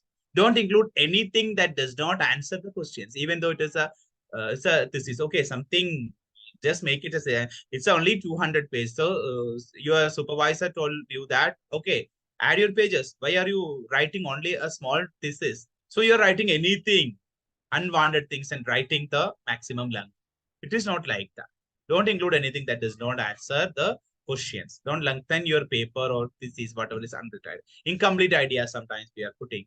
It's also not required. Don't make too many generalizations sometimes. So in English language teaching in India is not up to the level. Some generalization without any evidence. If it is a study based, it's okay. Writing in vacuum, all government schools are good. Government schools are good for nothing. Nothing is happening in government schools. You cannot write in vacuum. You can write based on your observation, field study, or from citing something. These are the things we have to look at. Clear language we have to use. Follow the guidelines. And finally, I would like to mention you that you have to collaborate well with people. Once you are publishing, it is not about the submission of your report. Once you publish, you have to collaborate well. You have to use the support system of your institutions, develop a support system in institution. Plagiarism services should be there in your institution. You should use paraphrases as many as possible, as much as possible. If you have a service of your university or college, writing assistance like Grammarly, Ginger, because human, it's possible. Lots of errors, possibility. So if it is machine, looks into your basic grammar and punctuations, definitely that will help. Use of Ginger or Grammarly is not a waste.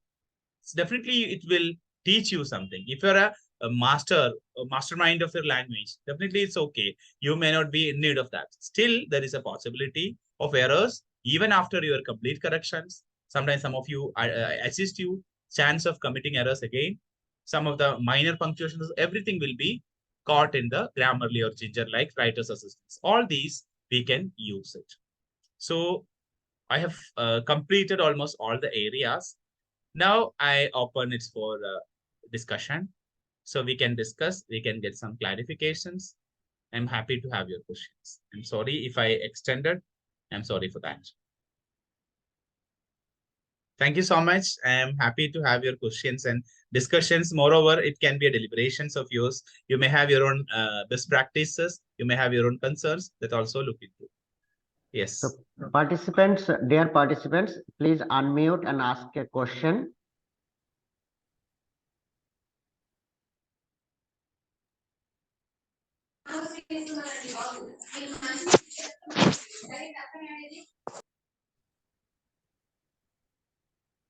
Sir, one of the scholars having a doubt. As a research statement and a research problem, both are same or different? Okay. Here actually, I would like to mention you. Sometimes people write the statement of the problem as a statement of the problem. Sometimes people write the title of the problem or just the problem title or problem. As such, you are writing the title. So here, what we can identify is that, I can really clarification is that if it is a research title, you can write, but statement of the problem is not writing the title.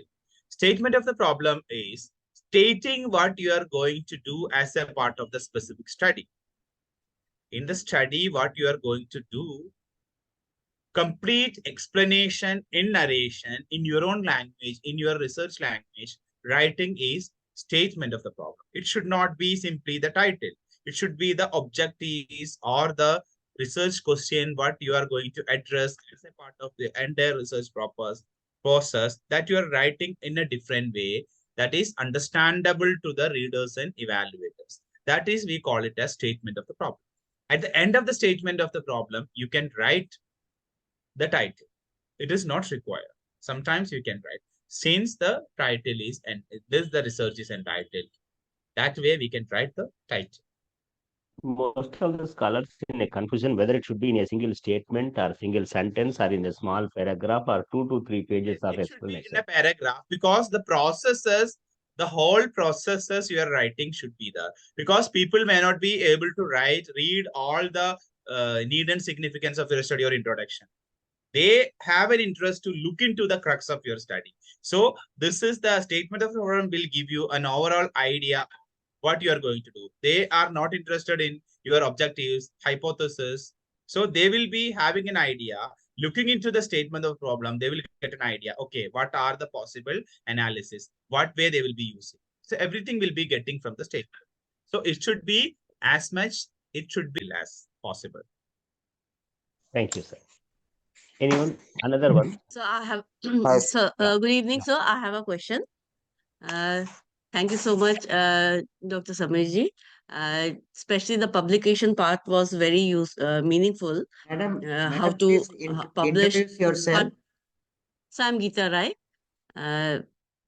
Sir, I would like to ask you a question. Like, suppose I am writing a qualitative research, but I want to include percentage. I'm not using statistics like measures of central tendency or variability. In that case, would my research be a qualitative research or a mixed method research? There's a difference of opinion, Yes. on this. Yeah.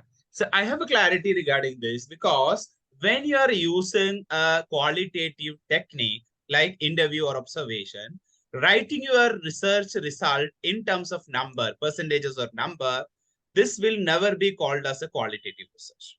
But you can call it as your technique of interview technique was, you have used an interview technique. You have used an observation, but your design is quantitative because you have used how many 65% of the teachers opined this, 35% of teachers opined this.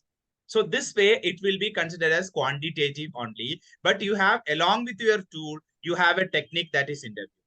If you are using purely the qualitative, you will write in narration, thematic analysis and narrative analysis you can use while writing the result of your review. You are writing some theme, taking some themes of your 5 or 10 interviews, writing whatever they have done, they have given you. Sometimes you are quoting exactly their representation. Then you are just eliciting, you are taking some of the conclusions out of the things in thematic model or in narrative model. Then it will be called as a qualitative study. Otherwise, it will not be a qualitative. It is only the quantitative. We cannot call it as mixed method also, because when you are using the pure aspect of the qualitative, then only it will be a mixed method. Here, what you have used is, you have used the qualitative technique interview, but your dimension, your style is quantitative only. Study is quantitative only. Right, sir. So, what we should do is, if the demographic is saying, the demographic variables talks about the percentage and quantitative statistics, but I'm using thematic. So, thematic analysis. So, I should not use that I'm using mixed method, but I should say I'm using a qualitative research method, right? Approach. In the demographic, for example, how many boys you have taken, how many girls you have taken, if it's a significant, how many male, female, if it is significant, you can write in that. When you are talking about a case study, when you're talking about an interview, you can mention some of the basic things like in percentages, that is regarding the quantitative aspect, like socio-demographic data of your participants. If it is required, you can write it. But when you are writing the thesis, writing the original result, where you are not supposed to use any number format. If you are using a number format, you have already changed to quantity, because the explanation, the style, the technique that you are using in analysis is, again, it became quantitative. If you are using its qualitative throughout, you will never use number in your analysis. I'm not talking about the descriptives of regarding your socio-demographic details. That can be in this family you have taken, from the high socioeconomic background you have taken 20% of the participants. That you can write as a part of your participants explanation. But when you come to you're talking about unemployment. So you will never write that this person's talked about the socioeconomic condition is leading to unemployment. You will not be writing the percentage. Rather, you're taking their perspectives, writing it in quotes, drawing the conclusions from their respective things, highlighting that, okay, this is one of the factors leading to as perceived by the participant. You will not be writing how many, number is not a matter. From their things, the popular arguments you can highlight as a factor that leads to unemployment. Like we can. Thank you, sir. I think I'll be needing more clarifications. So if Yeah. you could share your email ID or your number, Yes, sir. sir. Yes, definitely. If there's no question, can I ask more questions? Yes. Yes. Okay, sir. No, madam. could you- Other Please wait for participants some are time, here. madam. Wait for some We- time. Right. Please. Right. Good evening, sir. Sir, I'm Raghu from FR University. Okay. Am I audible, sir? Yes, sir. Yes, sir. Continue. Sir, actually, I have a question regarding some of the, for example, if you are sending articles to some journals, actually, rather than considering the quality of the paper, they are giving value to the affiliation of the author. Because I have experienced it that one of my colleagues, actually, he was working in IIT in ad hoc base, actually, but after that, he shifted to the other college and his papers not accepted, actually. Whenever he was in NIT, his papers got accepted easily. But when he shifted to the other university, he is facing some kind of difficulty to get it accepted. Is it affiliation important or quality of the paper is important for the journal? Yes, yes, sir. Actually, the quality matters, and most of the I don't generalize. Like still, most of the journals, internationally reputed journals, they will never look into the affiliation. But affiliation matters because when you are as a part of IIT, they will list out because they are getting many quality papers from IITs or IIMs. So they will consider, okay, this is a quality. So there is a chance of bias. Like when you are appearing in an interview, when you are from a leading institution of India, so definitely you will be getting some weightage. If you are attending an interview, if you are a person from JNU, you have completed your PhD from JNU or from Delhi University, indirectly, not directly, there is a tag matters a lot. Sometimes tag matters, but not all the time. And when you are a new author, you are a fresh author, many of the journals will never consider from an article from you, even though your paper is having good quality. If excellent quality, definitely you will be in. Otherwise, the highest journals, the ranking, when they have a very good side score, they will never consider if you are a new author. You have not published any scopus. Then if you submit a paper to a very good journal, they will look into the history, because actually now altogether the initial selection and initial screening of the paper is not done by any significant academic person. He's having an academic background, but he may not be a strong researcher. That is the chief editor, the editors, they may not be a strong academician. They are just a business person. So sometimes it happens. So the title, even though some journals are looking into like that only, but generally it is not a matter, the affiliation, but many a time it is a matter because through the affiliation, it's got a brand. If you are talking about MIT, so whatever is going on MIT, some of the departments may not be up to the level in MIT. It may be having a value less than what of a department of our university. So, but it is getting a tag because it is a department of MIT. So any university is like that. Because in some of the departments of our university, Jamia Millia also, some departments people are not coming to, because there are few only if you have 20 seats, only 5 or 6 seats are getting filled. Others are vacant because people don't prefer to come to that department. Otherwise, in some departments, if you say some very good reputed departments, so people are 5,000, 6,000 people are applying for 20, 30 seats. That is also happening. So this is actually a tag matters in certain cases. It depends upon the journal, and there is no option regarding that. So mainly many of the journals are not like that. But tag has a matter. Because Yes, sir. But your actually, this college tag is the frequent publisher. If your college's name is everywhere, so definitely you will get a tag because it is a reputed publisher. It's a reputed organization that is publishing. Sometimes it may not. right, sir. Thank you, sir. Thank you. Sir, Good evening, sir. good evening, sir. My name Yes. is Amjad Khan. Sir, the session was really focused and it was very informative. But sir, my confusion was in the introduction part. You mentioned the broad writing and all. So my knowledge on this part is very little. So just don't mind if I'm having any flaws in my question. So you mentioned that broad writing is not needed, sir. Nobody is actually want to know about that. But as I'm trying to write my first paper. Actually, I'm in my first trying to write my first paper. So isn't that the place that actually we mention about the literature reviews, like whatever happened and everything? Isn't that comes under broad writing anything? So how come we can start without the broad writing? That's actually my confusion is. My knowledge is very little in this area, so that's why I'm asking. Yes, I got it. Actually, now what I mentioned the broad writing is that if you're talking about, for example, in my study, if I talk about psychology of the classroom, so people started writing from introduction like education as mentioned by Mahatma Gandhi. Then they are writing many things about education. Then they are talking about psychology. Then they are coming to the learning difficulty. So actually my issue is learning difficulty. So I can directly come to the learning disability instead of discussing education psychology of the learner. That is what I mentioned.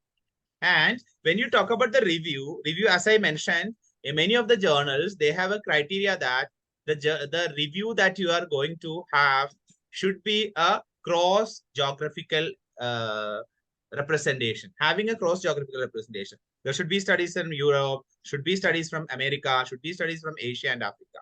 Then only they will consider many of the, it's a standard style. If you look into the style of writing, you can get an idea that your studies, your reviews should be distributed across the globe, geographical area, especially where it is happening. In some area, no studies are happening in India. So you are not supposed to write anything from India or Asia. Some studies are widely happening in India. So you have to include India for sure. Otherwise, it will not be considered as good. Sometimes in reviewer also, they will give you that is the geographical representation is not there. If you are in India, all Indian studies you are writing, but no studies from outside. So that is also not good. These are the things we have to look into. So that also, you can decide what is the broad area in your subject area. I cannot define the broad area of your subject. So you only can define the area, the limitation and delimitation of your study. Okay, sir. Okay, sir. Thank you. So good evening, sir. Yes, good evening. So my name is Balaram Gangada. I am from KL University, Andhra Pradesh. Sir, while looking for an authentic journal, will there be any possibility for us to be trapped by some fake journals?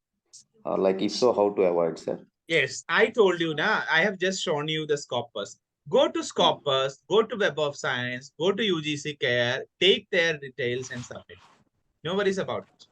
Actually, Indian authors, many of the Indians, is still again not a generalization. I'm excusing for that. Excuse me for that. So here issue is that we need, today I have a paper, okay, tomorrow I need to publish. That is not possible. If you're submitting a paper, take your time. If you need a paper for submission of your PhD, start your working from day one onwards of your PhD. Not at the 11th hour of your PhD. If you're working on a paper, definitely you need a publication immediately. You will see for the shortcuts. Definitely you will be reaching some money vendors. So they will be taking your money and giving a publication. Ultimately, it will not be in the Scopus, neither in Scopus nor in the UGC Care. But it says that it may be a mirror journal, maybe a fake journal. So this is a possibility. Otherwise, if you look into the exact website of the database, you will get the idea. You will get a journal. Then there will not be any confusion regarding. Don't believe in WhatsApp messages. Don't believe in the forward messages. And there is no shortcut in publication. No shortcut in publication. Structure your paper. Make it quality paper. Find out a journal best fit for your paper, submit and wait for the end. Maybe it will take 1 year. Less than 1 year, there are very few journals they publish in less than 1 year. Yeah, That is- thank you, sir. Thank you, sir. Hello, sir. Sir, I'm Raghu again. Yeah. Sir, I have a doubt actually, because there are many English faculty here might be working in engineering colleges. So based on my observation in engineering colleges, they are considering only Scopus and Web of Science, and they are not at all considering UGC care. Even if you are trying to submit some papers to the UGC care, they are not at all considering, they're asking for Scopus and Web of Science. Even if you see the NRF ranking and all, they might be giving priority to Scopus and Web of Science. What is your comment on it, sir? Actually, now considering the value of the institution, some institutions, because if you go for an NIRF ranking, if you go for some QS World ranking, so in many of the areas, Scopus or Web of Science is considered as valid. If you go to an international ranking, your this will not be taken into consideration. Care is not taken into consideration. And also, with due respect to our systems of India, with due respect to the UGC and all the institutions of higher education, I admit that we have to admit that the system is not transparent. The care listing is not transparent. Some good journals are outside, some bad journals are inside. Some journals having up the minimum criteria, they are in, but some journals have not having any criteria, having all the criteria, they are not there. And sometimes there is no listing. So that is also not so good. And sometimes they are deleting. Again, mirror journals are coming. Issues will be emerged. So all these are some of the issues of UGC care. So many of the that is why many of the colleges focus on Scopus or Web of Science. They have But a actually, Sir, actually, let the participants be limited to the topic of discussion, not to the journal, making any comment on any institutions. Okay, that will Yeah, not yeah. be good. Okay, if So we you are want not any commenting on clarification, you can consult them personally, not in the open platform. Okay, sir. Okay. I request the participants to go for academic or presentational doubts or clarifications. As it is reaching to 8:30, so only one question will be allowed. Later that the proceedings will be looked after by Dr. P. Mahesh.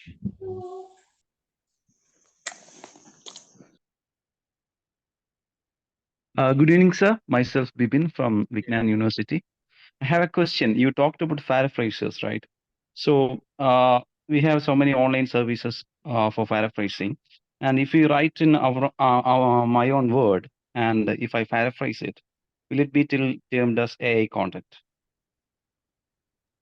No, not at all. If you're writing something and get it paraphrased in Qlbot or some paraphrasing softwares, definitely it will not be an AI content, because it is you are just using the services, but directly you are taking from AI, then it will be. If paraphrases are not always, some AI-based paraphrases, you have to have a concern about it.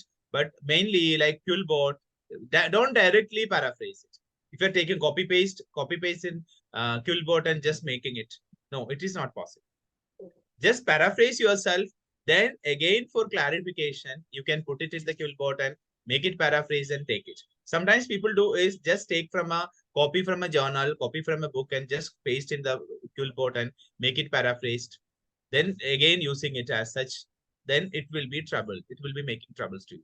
So make yourself clarity regarding that. For minimizing the plagiarism element, you can again go for paraphrase if required, not always.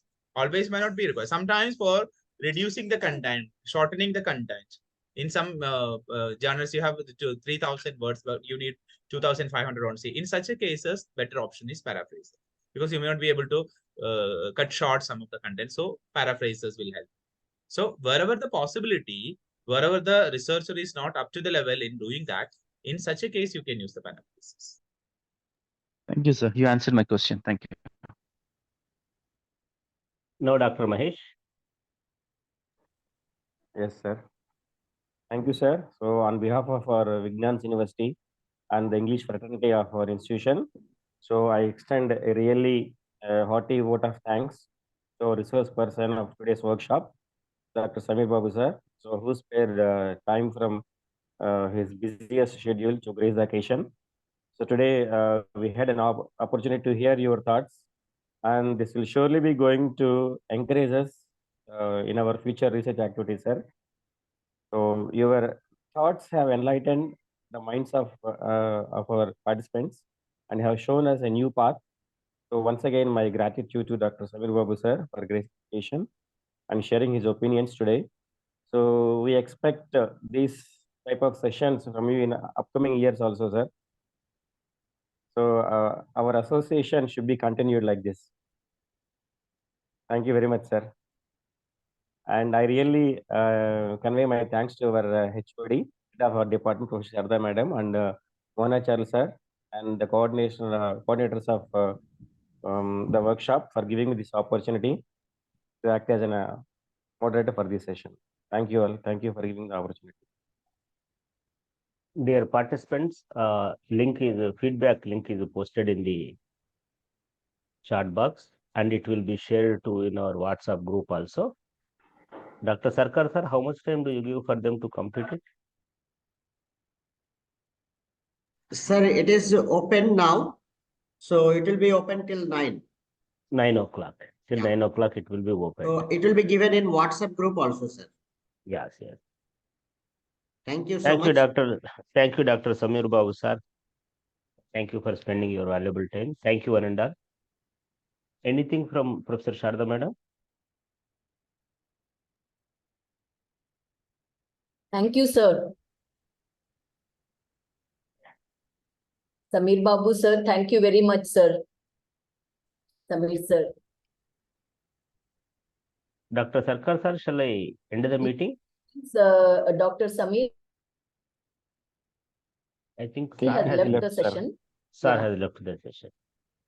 Okay, we can, I think, conclude the session. I thank all the participants for joining us.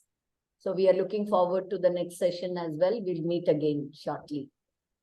Thank you all very much. Sarkar sir, any announcement for tomorrow's?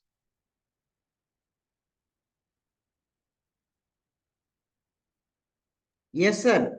Yes, sir. Tomorrow's session is on trends and approaches in literary research by Professor Prakash Khanna. He is from IFLU University, EFL University, Hyderabad. Okay, he will be with us tomorrow by 6:30 p.m. Thank you. I'll share this information to your WhatsApp group also. Okay. I'm preparing the message, sir. Yeah, Okay. thank you. Thank you, sir. I will end the meeting now.